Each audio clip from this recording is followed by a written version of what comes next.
ಭಕ್ತಿಯಿಂದ ಬೇಡಿದವರ ಸಕಲ ಇಷ್ಟಾರ್ಥಗಳನ್ನು ಈಡೇರಿಸುವ ಸಕಲರನ್ನು ಕಾಪಾಡುವ ತಾಯಿ ನಗರದ ಕರಂಗಲ್ಪಾಡಿಯಲ್ಲಿರುವ ಮಹಾಸತಿ ಅಮ್ಮ ಕಟ್ಟೆಗೆ ಒಂದು ಸುಂದರ ಗೋಪುರ ಆಗಬೇಕೆಂದು 1 ವರ್ಷದ ಹಿಂದೆ ಸುಧನ್ಜಿ ಅವರು ಕನಸು ಕಂಡಿದ್ದರು. ಆ ಕನಸೀಗ ಭವ್ಯ ಗೋಪುರ ನಿರ್ಮಾಣಗೊಳ್ಳುವುದರ ಮೂಲಕ ನನಸಾಗಿದೆ.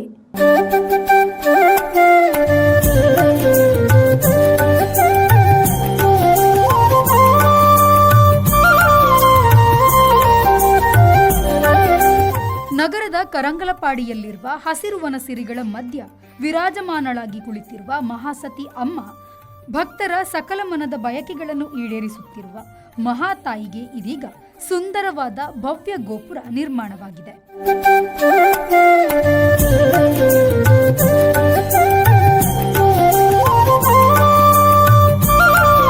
ಸುಧನ್ಜಿ ಅವರು 1 ವರ್ಷದ ಹಿಂದೆ ಅಮ್ಮನ ಕಟ್ಟೆಗೆ ಒಂದು ಸುಂದರ ಗೋಪುರ ಆಗಬೇಕೆಂದು ಕನಸು ಕಂಡಿದ್ದರು.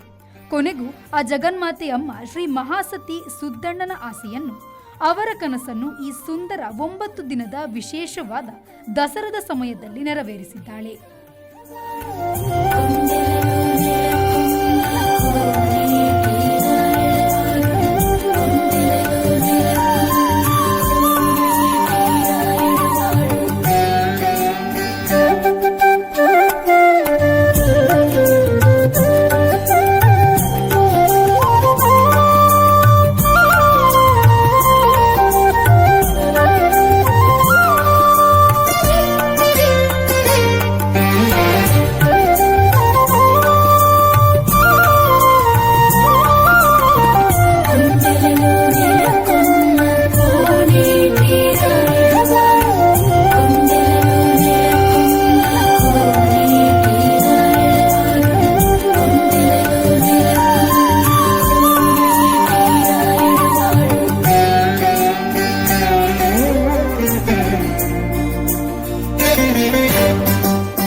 Manjunath Prasad, V4 news, Mangaluru.